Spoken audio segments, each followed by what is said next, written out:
La salud alimenticia abarca muchos aspectos más allá de lo físico, especialmente cuando un evento como la migración afecta nuestros patrones de consumo de alimentos, nuestros horarios y nuestras actitudes hacia lo que comemos. Los aspectos sociales, emocionales, laborales y económicos influyen directamente en la forma en que nos alimentamos. Y la doctora Yetza Bojorquez, investigadora del COLEF Tijuana, estudia los cambios en las prácticas de alimentación, las conductas de consumo, su relación con el desarrollo de enfermedades tales como la diabetes o la hipertensión, y cómo el hecho de migrar influye en todos estos procesos. Hoy en Diálogos desde la Frontera vamos a platicar con ella sobre este proyecto, que además de buscar conocer a fondo esta problemática, desea incidir en el diseño de políticas públicas orientadas a mejorar la salud alimenticia. Yo soy Flor Arballo, acompáñenme.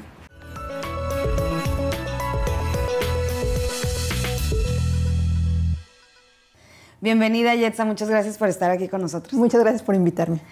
¿Por qué estudiar la alimentación en la población migrante y particularmente en las mujeres? Bueno, la alimentación, como tú sabes, es uno de los elementos más importantes en nuestra vida, ¿no? Tanto cultural, emocionalmente, como en términos de salud. En México, uno de los principales problemas que tenemos ahorita de salud son las enfermedades crónicas, como la diabetes, la hipertensión, algunos tipos de cáncer. Y todas estas enfermedades tienen muchísimo que ver con la manera en que nos alimentamos. Entonces, digamos que mejorar la alimentación sería una intervención en salud pública de una gran relevancia. Y bueno, en relación con la migración, bueno, sabemos que en este mundo actualmente la cantidad de personas que somos migrantes es muy grande y esto ocurre tanto a nivel internacional como a nivel nacional. Y en México en particular, pues tenemos diferentes regiones, diferentes tipos de alimentación, diferentes productos, y al movernos las personas de una región a otra puede cambiar nuestro tipo de alimentación y esto se puede ver reflejado en nuestra salud. ¿Y por qué particularmente con las mujeres? ¿Hay un criterio específico? Sí, bueno, por una parte en México uno de los grupos que ha aumentado más sus problemas de salud relacionados con la alimentación son las mujeres. Pero además, de manera tradicional, las mujeres han sido como a las que les toca o a las que se les pone la carga de la alimentación de la familia, ¿no? Entonces, si bien los roles de género han ido cambiando y deberían de volverse cada vez más igualitarios, el papel de las mujeres en la alimentación sigue siendo de una gran relevancia. Entonces, comprender cómo las mujeres llevan a cabo, digamos, día con día sus prácticas de alimentación, cómo éstas se insertan en el contexto de las familias, pues es un tema muy importante. ¿Y está relacionado con que haya más incidencia de enfermedades como las que mencionabas en las mujeres o eso es un tema aparte? Bueno, sí tiene que ver y sobre todo los cambios que ha habido, ¿no? Las mujeres también tienen, por ejemplo, menos práctica de actividad física. Entonces, digamos que hay ciertas conductas que tienen que ver con la salud que así afectan más a las mujeres. ¿Y cuáles son algunos de estos cambios que has observado en las conductas? Porque pensamos en conductas sobre la alimentación, pero ¿esto es lo mismo que las prácticas alimenticias o es también la calidad y el consumo de alimentos? Bueno, digamos que todo eso está interrelacionado, ¿no? Podemos ver la alimentación desde un punto de vista como muy amplio, muy complejo. Entonces podemos pensar que alimentación no es nada más el momento en que nos llevamos algo a la boca, ¿no? Sino alimentación es desde el momento en que seleccionamos qué vamos a comprar, lo llevamos a la casa y lo preparamos, o decidimos comer fuera de la casa o comer algo que ya viene preparado, qué ingredientes vamos a utilizar, que si vamos a utilizar ingredientes frescos o ingredientes que ya están procesados. O sea, todos estos elementos tienen muchísimo que ver con el resultado final en nutrición. El estado nutricio al final es una cuestión biológica y fisiológica, pero viene de toda una serie de condiciones sociales, culturales, de las relaciones interpersonales, claro, ¿no? Bueno, vamos a hacer una pausa y vamos a regresar ahorita a seguir platicando con la doctora Yetza Bojorquez. No se vayan.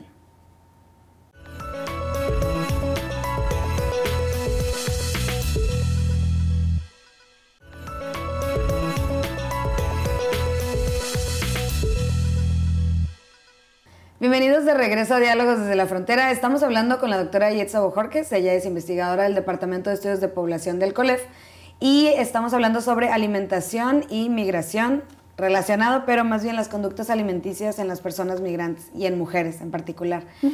¿Cuáles son los cambios de alimentación que se han observado en los migrantes? Bueno, mira, en el mundo en general, la mayor parte de la investigación sobre migración y alimentación se ha hecho en Estados Unidos y en países de Europa, ¿no? Que son los grandes países receptores de migrantes a nivel internacional. Entonces, en estos países generalmente lo que se observa es que los inmigrantes, digamos, visto desde el punto de vista de ellos, cambian su alimentación en un sentido similar a lo que se ha llamado la transición alimentaria, que quiere decir la modernización de la alimentación. Entonces, si en un tiempo la alimentación de la mayor parte de la humanidad pues era producida, digamos, casi en la misma casa, ¿no? Era una producción para el consumo del mismo hogar, al irse industrializando la alimentación, al irse haciendo global la producción y el consumo de alimentos y la comercialización, se va volviendo el tipo de alimentación cada vez más homogéneo, pero además con productos cada vez más procesados, y eso es muy importante en términos de salud, ¿no? Todos estos productos que son ricos, por ejemplo, en azúcares, en conservadores, en sal y cosas así. Entonces, ese fenómeno que se ha observado a nivel mundial y que se denomina transición alimentaria puede ocurrir en los migrantes de una manera muy acelerada. Sobre todo en el caso de migrantes que vienen de sitios de origen, que son rurales o más o menos rurales, y que se mudan, digamos, a ciudades, a grandes ciudades, y empiezan a consumir este tipo moderno de alimentación. Entonces, eso es como una generalidad que se ha visto a nivel mundial. ¿Y cómo realizaron? No sé si nos puedas platicar un poco cómo fue el proceso, cómo se inició este proyecto y cómo lo llevaron a cabo, su metodología, cómo lo implementaron. Bueno, mira, el proyecto tenía como objetivo ver las diferencias entre conductas alimentarias entre mujeres que eran originarias de Tijuana, lo hicimos aquí en la ciudad de Tijuana, y mujeres que venían sobre todo del sur de México, justamente pensando en términos de las diferencias entre regiones del país y cómo estas diferencias se podrían reflejar en diferencias en la alimentación.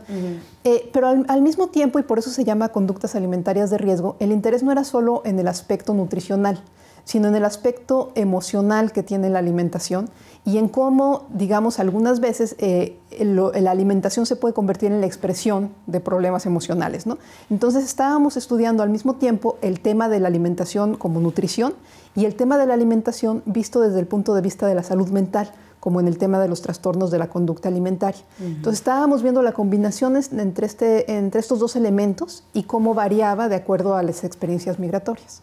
Sí, porque digo, ya hemos platicado anteriormente contigo del tema de la salud mental con migrantes y en términos de la migración, y me imagino que también la vulnerabilidad de algunas personas migrantes a meterse en algunas cuestiones como drogas, alcohol, sí, pero también la alimentación puede ser una adicción. La alimentación puede ser una adicción, pero también tenemos el problema, sí, algunos tipos de alimentación, pero también tenemos el problema de los trastornos de la conducta alimentaria, que son la anorexia y la bulimia, son los más conocidos.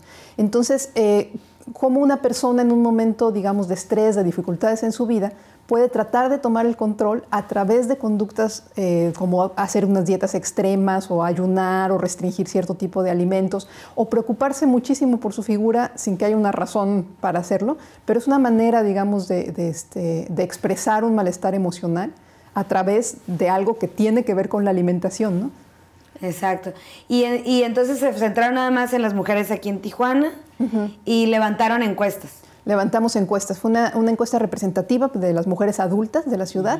Tuvimos cerca de 2.500 cuestionarios y ahí teníamos preguntas acerca de qué alimentos consumían, pero también de cuestiones de salud mental, de sus historias de migración, de sus relaciones familiares, de una gran cantidad de temas que abordamos. ¿Y se enfoca en algún estrato social en particular o...?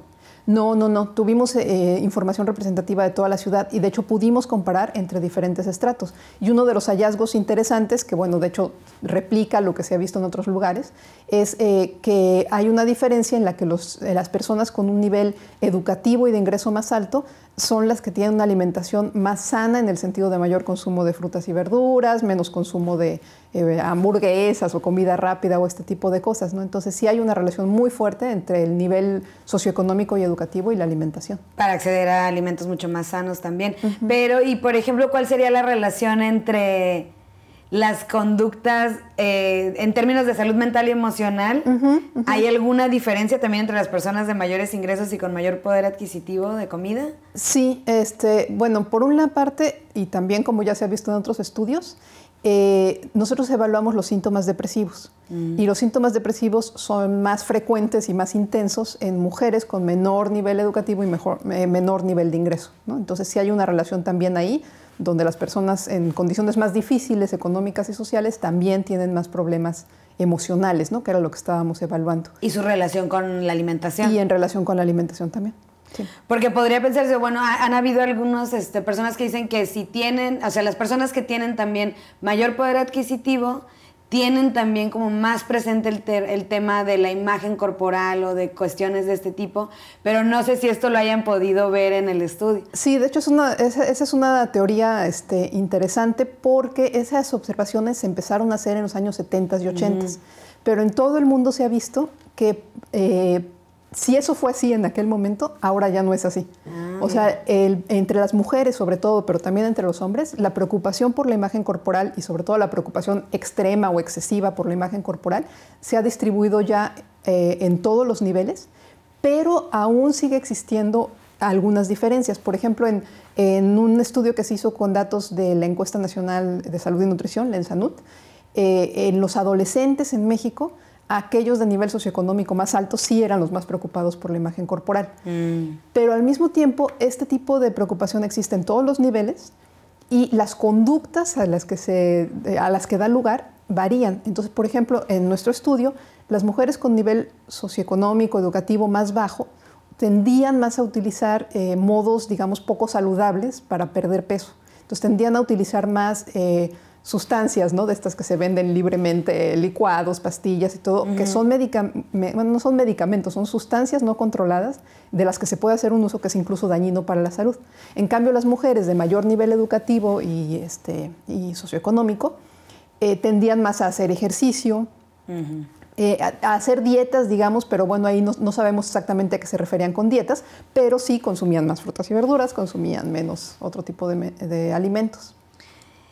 Y bueno, ¿cuáles son algunas de las causas que pudieron ver del cambio y la variación en la alimentación de las personas migrantes? No lo podemos plantear en términos de causas, pero sí vimos una diferencia entre las mujeres procedentes del sur y las mujeres nacidas en Tijuana o en el norte del país en general, ¿no? Que replica, de hecho, los hallazgos que ya también se han hecho en la Encuesta Nacional de Salud y Nutrición. Las mujeres procedentes del sur tendían más a consumir, sobre todo, verduras. La diferencia era mucho más grande en verduras. ¿Cuando estaban en sus lugares de origen? No, aquí también. Cuando aún venían. Estando aquí. Sí, okay. Aún estando aquí. En el estudio, además de la encuesta, hicimos entrevistas. Y entonces en las entrevistas, a profundidad, digamos, ya sentadas en una plática con las personas, la descripción que hacían las mujeres de su alimentación era diferente en este sentido, porque las que venían del sur estaban como mucho más acostumbradas a consumir todas las hierbas o los vegetales que se consumen en el sur, ¿no? Entonces hablaban de quelites, hablaban de huauzontles, hablaban como de una gran variedad de vegetales. Algunos los conseguían aquí, algunos no, pero siempre había como una participación de los vegetales en los platillos, ¿no? O sea, podía incluso haber platillos centrados en los vegetales. En cambio, las mujeres del norte generalmente no mencionaban este tipo de ingredientes, digamos, en sus comidas diarias, y las comidas diarias que mencionaban estaban mucho más basadas en carne, y en carne, frijoles, huevos, o sea, alimentos proteínicos, y mucho menos en vegetales. ¿Y eso tiene alguna explicación? ¿O simplemente que hay mayor acceso? Yo creo que tiene varias explicaciones, ¿no? Una tiene que ver con el tipo de alimentos que se han producido tradicionalmente en las diferentes regiones, ¿no? Una de las entrevistadas nos decía, bueno, es que ya ves que allá uno va al río y corta los quelites, ¿no? Entonces es casi una cosa que, digamos, es de muy fácil acceso. A estas alturas del partido, si uno ve la oferta alimenticia en la ciudad de Tijuana, también aquí se pueden conseguir esas cosas. A lo mejor es un poquito más difícil, tienes que ir a un mercado especial o lo que sea, pero ahí están, ¿no? Pero digamos que esa tradición del acceso fácil es posible que haya determinado una como cultura de la alimentación, donde muchos platillos tradicionales en el sur o están basados en verduras o en vegetales, o hongos, toda esta variedad que hay, o si están basados en algún otro tipo de alimento, incluyen de todos modos vegetales, ¿no? Estos moles que además de llevar el trozo de pollo, pues también pueden llevar hongos o pueden llevar otras verduras allí. Mientras que en el norte, donde tradicionalmente había menos producción de estos alimentos, la mayor parte de los guisos no se basan en verduras, ¿no? Bueno, vamos a hacer otra pausa y cuando regresemos me gustaría que nos siguieras platicando más de los resultados que obtuvieron con este estudio y hacia dónde va encaminado precisamente esta investigación. No se vayan, regresamos a Diálogos desde la Frontera.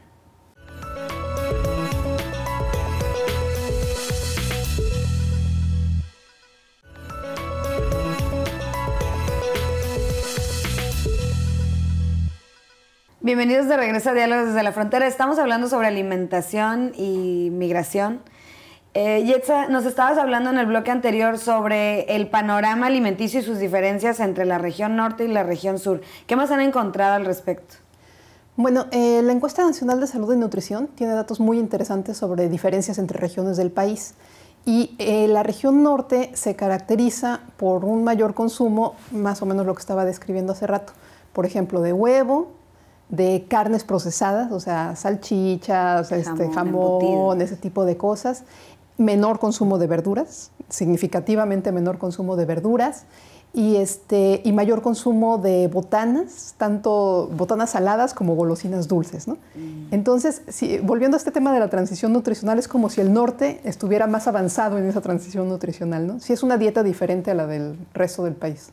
¿Y qué tanto han estudiado, qué tanto se sabe sobre todo de las personas, de los mexicanos que se van, por ejemplo, a Estados Unidos? ¿Hay ahí algunos datos también relevantes? Sí, hay mucha investigación producida acerca de ese tema. Y te comentaba, en general lo que se observa es que mientras más tiempo tienen los mexicanos migrantes en Estados Unidos, más se va aproximando su dieta a esta dieta moderna, rica en alimentos procesados, ¿no? Entonces se va volviendo en ese sentido menos saludable su dieta. Ahora, esto depende mucho, otra vez volvemos al tema del nivel socioeconómico.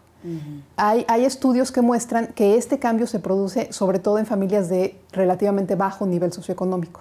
Para las familias, digamos, de alto nivel socioeconómico, la dieta básicamente no varía. Es la misma la que tenían al principio y después. Y luego se ha observado un cambio todavía más radical en la generación 1.5, en la generación 2, o sea, los hijos de migrantes o los que llegaron de muy pequeños. Ellos son los que tienen el cambio más radical. En general, los que llegan ya de grandes a Estados Unidos más o menos mantienen su alimentación original, pero el cambio radical está en la siguiente generación. Y no sé si nos puedas hablar de los resultados del proyecto en términos, sí sabemos, bueno, ya nos explicaste un poco como sí de la transición en los alimentos y el cambio sobre todo en el tipo de alimentos que consumen, pero en el tema de la salud mental, no sé qué hallazgos tuvieron ahí. Bueno, ya te comentaba este asunto, pero que es más bien por nivel socioeconómico. En términos de migración, en este caso no vimos muchas diferencias, pero hay que considerar que estábamos tomando en cuenta como migrantes, digamos, a personas simplemente por haber nacido fuera de la ciudad de Tijuana, que en realidad algunas de ellas pues podían ya tener muchos años en la ciudad, entonces no estaban todos en este momento, digamos, como de adaptación del migrante recién llegado, ¿no? Entonces ahí... ¿Y eso varía también? ¿Han visto variaciones en el tiempo que tienen ya viviendo aquí en la ciudad? ¿En relación con con sus conductas de alimentación? Sí, vimos diferencia igual. O sea, mientras más tiempo tenían en la ciudad, sobre todo, más tiempo, eran las personas que habían llegado de niñas. Esas son las que tienen más cambios, no tanto, digamos, sus mamás que ya llegaron de adultas, ¿no? Esa es una diferencia. Ahora, en la muestra teníamos también un pequeño número de personas que habían nacido o crecido en Estados Unidos. Y en un estudio cualitativo que hicimos paralelo a este, también tenemos información de personas que crecieron en Estados Unidos. Y entonces ahí se puede observar este cambio, digamos, de personas que crecieron allá y entonces tienen como mucho más gusto, digamos, por las hamburguesas y por este tipo de alimentos. Pero también y de manera interesante, porque a veces como que satanizamos la alimentación en Estados Unidos y pensamos que es lo peor. Y también nos describían ellas cómo en las escuelas en Estados Unidos a ellas les enseñaron, digamos, a consumir verduras.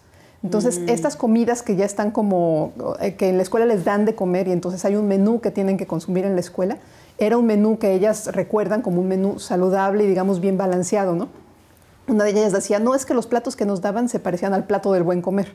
Ya tenía la mitad de verduras, la mitad, otro pedacito de proteína, otro pedacito de carbohidrato, ¿no? Entonces, también hay que tomar en cuenta que dependiendo de la experiencia en Estados Unidos, la alimentación puede volverse menos saludable, pero podría incluso volverse más saludable para algunas personas. Y en términos de las enfermedades, ¿qué hallazgos encontraron? O sea, de la diabetes, hipertensión, todo este tipo de cosas. Son muy parecidas las frecuencias. Se relaciona más con la edad en realidad. Y podría ser que se relacionara también con el acceso a servicios de salud, porque nosotros estábamos preguntando si ya les habían diagnosticado una enfermedad. Entonces, el diagnóstico pues depende de que tengas acceso. Y las personas nacidas en la ciudad tenían más acceso, o sea, era más probable que estuvieran afiliadas, digamos, ya sea al Seguro Popular, pero también al IMSS, al ISSSTE, y entonces pues es más probable que les hagan un diagnóstico. Yetza, no sé si también nos puedes decir, este estudio lo terminaron y ¿cuáles son las recomendaciones? ¿Hicieron alguna recomendación? ¿A dónde va enfocado este tipo de estudios? Sí, lo primero que consideramos que podría ser una recomendación es tomar en cuenta este diferencial de acuerdo al nivel socioeconómico y educativo y explorar con mayor profundidad cuáles son las condiciones que hacen que haya estas diferencias, ¿no? Entonces, a partir de eso estamos ahorita desarrollando un nuevo estudio y queremos explorar esos aspectos, ¿no? Esto que comentaba de las escuelas también fue muy interesante, que salió en lo cualitativo. La importancia de la escuela como un sitio en el que algunas de las entrevistadas habían, digamos, aprendido a comer saludablemente. Entonces, promover que en las escuelas se hagan cambios en los menús, en la alimentación que se ofrece y demás para mejorar estas situaciones, ¿no? Digo, y tú que eres una experta en estos temas y que has trabajado más a profundidad todo esto, ¿qué opinas o cuáles consideras que deberían de ser la orientación de la política pública hacia mejorar la calidad de la alimentación de todas las personas, pero también, como dices, en los lugares de trabajo, en términos ya de implementar una política de salud alimenticia pues integral y también eficiente? No sé qué nos puedas decir de eso. Sí, creo que es muy, muy importante señalar esto porque a veces parecería que la alimentación es un asunto individual, ¿no? Es como una decisión de la persona. Y no, o sea, la manera en la que las políticas públicas le faciliten o le dificulten llevar una alimentación saludable es muy importante. Por ejemplo, en relación con este estudio encontramos también que las mujeres que trabajan tienen mucha más dificultad para proporcionar una alimentación saludable a sí mismas, claro, pero además a los niños, a la familia, ¿no? En esta lógica de que la mujer es la responsable. Y entonces, bueno, ¿qué pasa? Que las políticas que haya en los lugares de trabajo van a ser muy importantes en relación con la alimentación de la mujer y de toda la familia, ¿no? Si en la cafetería del lugar de trabajo la alimentación disponible o los alimentos disponibles no son saludables, bueno, pues esa es la que va a consumir la gente que trabaja ahí. Pero además, si el tiempo, si la posibilidad de salir para preparar comida, si la cercanía de los lugares donde se adquieren los alimentos, o sea, hay muchos elementos que tienen que ver con la alimentación y que van mucho más allá de la capacidad individual, ¿no? ¿Y cuáles han sido, no sé si sabes o nos puedes platicar de cuáles son como las buenas prácticas, ¿no? A nivel internacional que han sido eficientes para atacar el problema de, por ejemplo, la obesidad, las enfermedades como la diabetes, etcétera? Bueno, yo creo que una de las grandes historias de éxito es en Estados Unidos, en los preescolares, sobre todo, pero en las escuelas, esto de variar, o sea, de mejorar la alimentación que se ofrecía en las cafeterías de las escuelas. Eso ha conseguido uno de los pocos casos de disminución de la prevalencia de obesidad, por ejemplo, en los niños. Entonces, las escuelas son un lugar súper importante en este sentido. O sea, una escuela donde se den solamente alimentos bien balanceados, saludables y demás. El tema, por ejemplo, en México, que es muy importante, de los bebederos en las escuelas. En México, uno de los principales problemas de alimentación es el consumo excesivo de refrescos y bebidas azucaradas en general. Entonces, el tener la posibilidad de que los niños beban agua simple en vez de el refresco, el juguito súper azucarado y demás, es importantísimo en ese sentido. O sea, el acceso también, como dices tú, a fuentes de agua natural que puedan estar así. Exacto. Y ahora en términos de economía, ¿no? O sea, como que siento que todo lo que dices de la alimentación pues tiene un montón de ejes que tienen que ver pues con el dinero, con el acceso, con la cuestión también individual, porque de repente se cree que es como la economía de lo saludable y también todo es mucho más caro, o sea, los alimentos pues que son supuestamente menos procesados, etcétera, pero al mismo tiempo está toda esta historia como estas mujeres que dices que vienen del sur, en donde pues cualquiera puede comprar sus vegetales en un mercado y lo pueden hacer mejor. ¿Qué estrategias se podrían pensar como para apoyar en lo que las políticas públicas definen qué hacer? ¿Cómo se puede apoyar también a las personas para que tomen conciencia de esta parte? Bueno, en ese sentido, otro ejemplo es el impuesto a los refrescos azucarados, ¿no? Que es una manera, digamos, de desincentivar que las personas consuman cierto tipo de alimentos.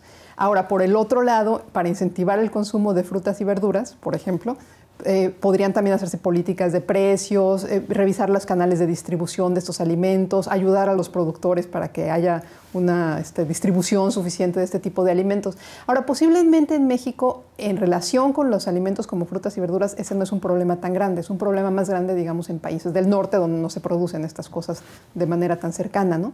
En México, tal vez, una de las diferencias más importantes es en relación con la comida disponible en los lugares de la vida cotidiana, trabajos, escuelas, ¿no? Entonces, en la medida en que una persona que trabaja pueda adquirir a un precio razonable y accesible para su bolsillo un alimento saludable, eso va a mejorar muchísimo la alimentación en México, ¿no? Sería un paso muy importante. Pues muy bien, pues muchas gracias, te quiero dar las gracias por habernos acompañado. Sin duda es un tema que pues nos afecta a todos por igual, ¿no? O sea, el acceso a la comida y también pues el aprender a comer mejor y cuidar la salud. Te agradezco mucho, Yetza, que hayas estado aquí con nosotros hoy. Gracias. Y a ustedes, muchísimas gracias también por acompañarnos. No olviden suscribirse a nuestro canal de YouTube de Diálogos desde la Frontera y visitar también el sitio web del COLEF, www.colef.mx, donde pueden enterarse de todos los eventos, seminarios y todas las actividades que realizamos en el COLEF Tijuana y en todas nuestras sedes.